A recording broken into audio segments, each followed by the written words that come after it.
My husband said, if my late wife walked through that door right now, I'd pick up right where we left off, and I've never felt more like a second choice. My 34F husband, 37M, was married once before me. She was his high school sweetheart. They started dating their junior year, survived long distance during college, and got married when they were both 23 very shortly after graduating college. She passed away unexpectedly at age 26 from an aneurysm, and it obviously devastated him, especially because they were extremely young. They never had children. He contemplated ever remarrying because he was so heartbroken, but we ended up meeting about 4 years after that. We got married when I was 31 and he was 34 and have 2 children. Last night, we were at a friend potluck gathering. Everything was going well until one of our friends brought up a new topic that had to do with relationships. She is newly divorced, so it was about her divorce. Others were chiming in with past relationships from high school, college, etc. I had said I never thought I would get married because my luck with men has always been terrible until I met my husband, and I said I felt very lucky to have met him. After a little while longer, my husband brings up his deceased wife. Everyone knows he was married before me and that she passed away. He was talking about her and then drops a bomb and goes, if she walked through that front door right now, I'd pick up where we left off. If I am being honest, it felt like someone put my heart into a blender and punched me in the gut as hard as they could. Everyone in the room could sense the awkwardness that followed. To avoid making a scene, I just laughed it off, even though I think it was still obvious that it hurt me. I just felt that if you still felt that way, then why are we married? I've never asked him to get over his wife.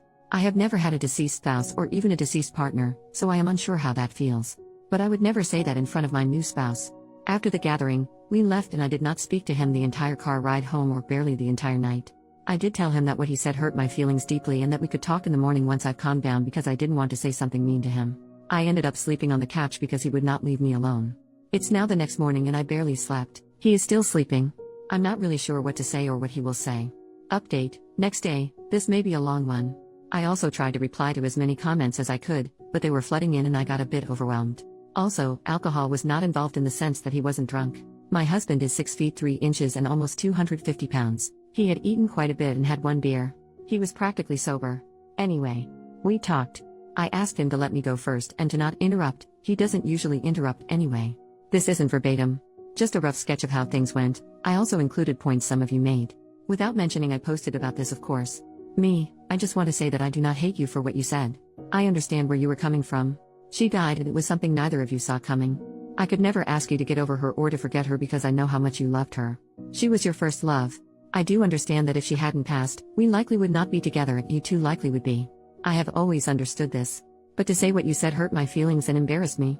And even though her coming back from the dead is impossible, if it were, you would leave me and the children? It was probably one of the worst things anyone has ever said to me. It is clear your feelings about her are still raw and it still hurts, and I want you to get counseling, and I want couples counseling very, very soon. He then apologized profusely, teared up, and said how he did not mean to hurt me and embarrass me in front of our friends. He basically said that he thought about it before he went to sleep and came to the realization that he should have kept it to himself. I can't be angry for what he thinks. He loved her and she died. His feelings are also valid here. Also said that he would never leave me and the children, and that what he said was just a poorly thought out and poorly worded statement. That he was not thinking clearly, and when he said it, he immediately felt that maybe it came out wrong. I asked him how he would feel if I said that to him. He says, yeah. It's bad. I know. I shouldn't have said it. I wouldn't be happy. I know you aren't happy. I should have apologized in front of everyone as soon as I said it, or not have said it at all. I then asked him to think of the children and said it's like you saying, hey, children's names, if my dead wife walked through the door, I'd pack my bags and never speak to you guys again, and then it really got uncomfy. After some silence, I had no idea what to say after that. He asked me if I wanted to divorce. So I asked him why he would think I would want a divorce, just to see what he would say. He says he doesn't know. I didn't answer his question and said we needed to look into counseling. That he needed to get counseling for himself and that we would go to couples counseling. And if the answer is no, I'm not interested in moving forward. This isn't 100% about the comment anymore. I need to know if he is willing to make the necessary changes and put in the work to fix what he messed up. Because if he were to dismiss my feelings or not want counseling, it means he doesn't think this was that serious and that he may not take me seriously. I also said this to him. Some of the comments also told me to take the kids elsewhere. I agreed with this because it would be difficult to get through this while also parenting. I've got a very young daughter and a son that is a toddler. They are currently with my parents for the weekend and I'll be getting them Sunday night, so this gives us time to really work. He suggested he sleep on the couch instead of me. I have nowhere else to go. I haven't told my parents because I really would like to keep this between me and him as much as possible. Family and friends jump to judge too fast and sometimes offer extreme and harmful advice, and it's also embarrassing. Luckily we both have very good insurance that will help with counseling. I told him that it seems like whatever counseling he got after her death was not enough and that he was not consistent with it like he should have been. With trauma like that, I personally would have been in counseling for years before I even considered remarrying. He agreed. He was only in it for about a year and then stopped once he moved away from his hometown. Never got back into it. He also agreed to the individual and couples counseling. Kept apologizing. Kept telling me he loved me all day. It was also so difficult to be around him because he kept looking at me. I couldn't think. It was like he would try to say something and then he would just stare and not say anything. With the kids gone, there's nothing to really do except talk, so we talked again right before dinner time. He asked me if I wanted him to cook or buy something. I still was not hungry, to be honest. So I just told him he could pick something up for himself and that I wasn't hungry, and that prompted the second discussion. I realized he must feel very bad because he noticed I hadn't really eaten much all day. Kept asking me to eat. I wasn't sulking too bad or anything. Just doing my usual tasks, but not speaking or eating as much, and because we're home together all day, he noticed this. He asked me one more time to please eat dinner with him, so I agreed.